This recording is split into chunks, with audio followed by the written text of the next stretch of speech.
So high school students rioted over a teacher supporting Israel. Let's talk about it. How's everybody doing? My name is Anthony Brian Logan, and today we got to talk about a New York City public high school breaking out into riot over one of their teachers supporting Israel by attending a rally in favor of the state. Now, this is a crazy story for a variety of reasons. First of all, this was not just a senseless riot. It was senseless, but there's more to it.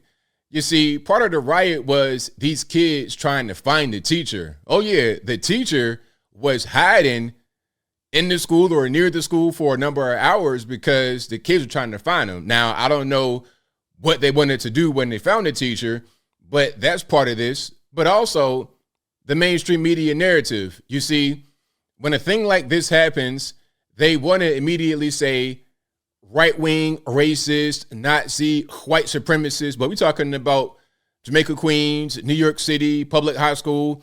Do you think these are white supremacists, right-wing Nazis? Is that what's going on?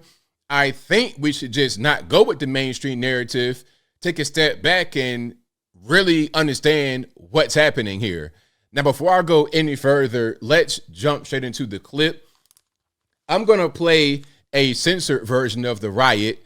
If you want to see the uncensored version, y'all know what to do. Links in the box, IG, link in the bio. But without further ado, let's go ahead and roll it. A police investigation into the chaos at a Queens high school. Chaos sparked by the discovery of a teacher who attended a pro-Israel rally.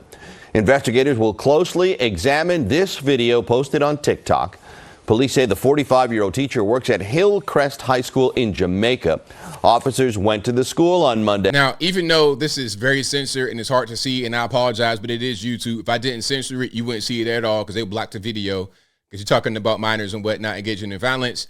But just from the censored video, you can see these are not your standard, prototypical mainstream media created white supremacists. We know that's not the case right now, but let's keep on going.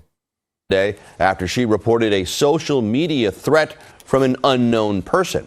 Mayor Eric Adams called the harassment a vile show of anti-Semitism and ignorance-fueled hatred that won't be tolerated in school or anywhere else.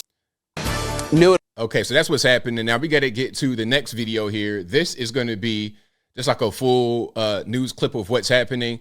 Then we'll keep on rocking and rolling. A school in Queens plagued by protests over the Israel-Hamas war, including what some are calling a riot over students reportedly learning a teacher attended a pro-Israel rally. Let's get right to Briella Tomasetti. She is live outside that school, which started about an hour ago. The school's in Hillcrest with the very latest. Good morning, Briella. Yeah, Tashani, good morning to you. Hillcrest High School, home to about 2,500 students, and things look a bit different out here today. Cops have been on site all morning, making sure that arrivals go smoothly, which they have for the most part. That first bell rang at 8 o'clock. It is a lot quieter, though, out here now than it was a couple of hours ago. Mayor Adams says outreach teams will also be here, speaking with students and, talking to them about what happened last week and why it was so. So you see some of the images right here that are kind of blurred out. I'm seeing dreads and I'm seeing Palestine flags. I'm seeing a little bit of everything. And this caption on the TikTok video says POV, Hillcrest High School had a riot because a health teacher was supporting Israel. So wrong. Adams posting these photos you're looking at right now to the social media platform X, condemning the riot that happened here at Hillcrest High School just last week, which allegedly broke out after a teacher attended a pro-Israel rally. Adams said the vile show of anti-Semitism at Hillcrest High School was motivated by ignorance-fueled hatred, plain and simple, and it'll not be tolerated in any of our schools, let alone anywhere else in our city. We are better than this. The incident prompted a 2-hour lockdown and a visit from the NYPD's Counterterrorism Bureau. The teacher, who withheld her name in an interview with the New York Post, was escorted out of the building safely. She told the Post, though, that she's worked here for the past 7 years and was shaken to the core by the calls to violence against her. Some parents we spoke with this morning were just as unnerved hearing that news.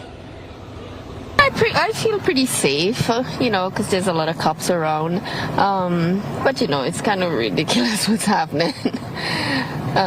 It shouldn't be like this. What you said, I don't think so. But let me see what's going on, and then I'm gonna see.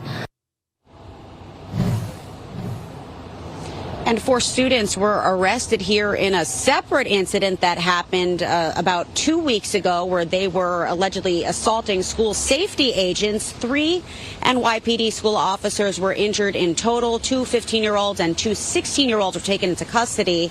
The Department of Education investigating both of those incidents. For now, though, we're live here outside Hillcrest High School. Deshani, will send it back to you. And Briella, we see a police van behind you. Is there a large police presence? Have you seen a lot of police around the school today? Yeah, they absolutely have. So police officers arrived here at 7 o'clock this morning to Shawnee.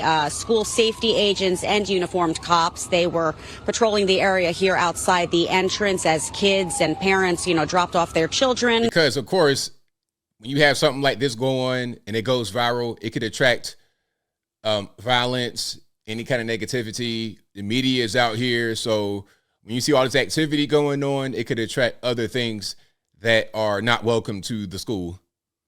They made sure everything went smoothly, which everything did. There were no problems from at least our angle out here outside the school.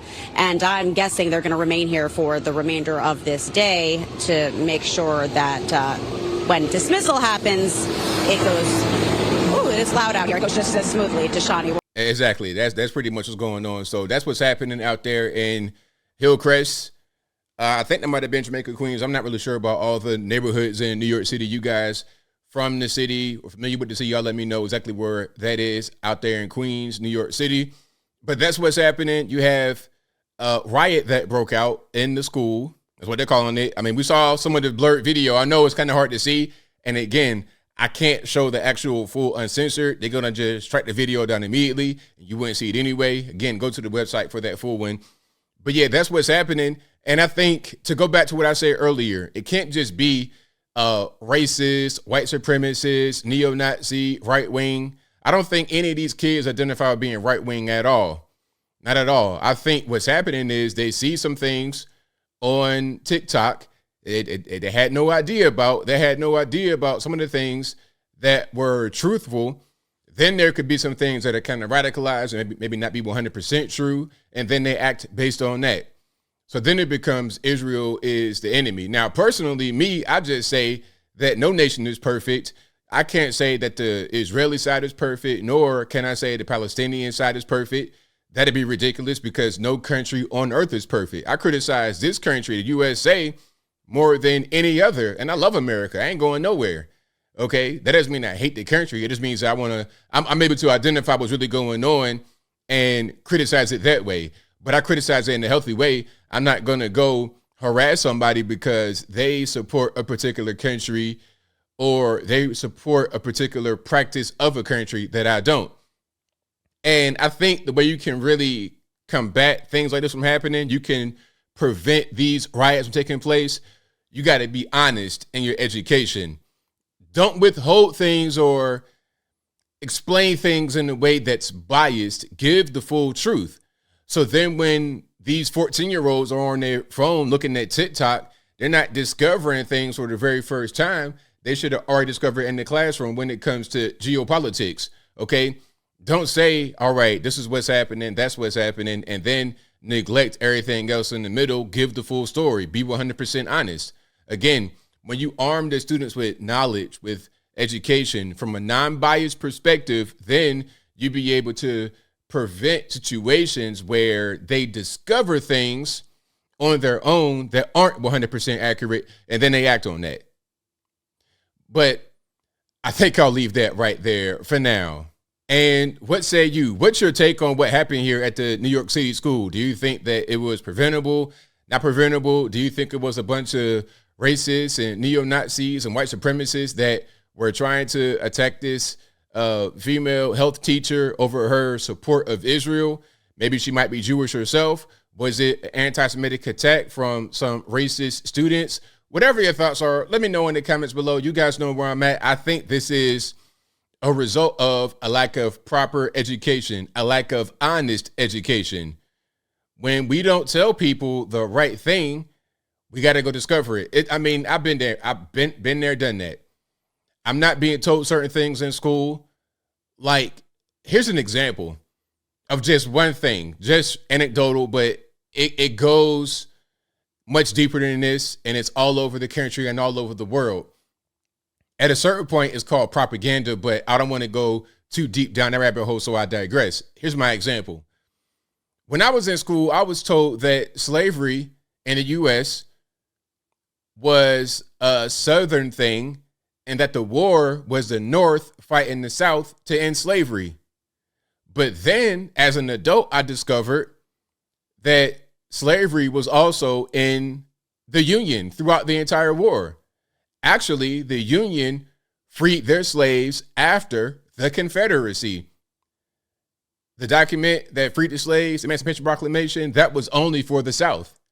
It was only for the South. So I'm like, wait a minute. Now, when I was in school, they would tell us that, but they would kind of be a little sneaky. Oh, those are border states. Border states? What does that got to do with anything? At the end of the day, they're in the Union. So the North had slaves and the South had slaves. And the slave states and the non-slave states in the North also had anti-fugitive slave laws. So if you wanted to escape slavery from, let's say, West Virginia, where I was born, to go into Ohio, you would get returned back to West Virginia because they had an anti-fugitive slave law in Ohio, and West Virginia became part of the Union during the war with slaves, and they were not rejected. So I'm not trying to hear any of that stuff. Again, give me the full information. Give me the full picture. Don't give me bits and pieces, try to whitewash and no. Give me the full, honest, and complete story without leaving anything out. And then I'll make my own decision. But whatever your thoughts are, please let me know in the comments below. And that's all I got to say for this video. If you like what you heard, please comment, rate, share, and subscribe. Peace.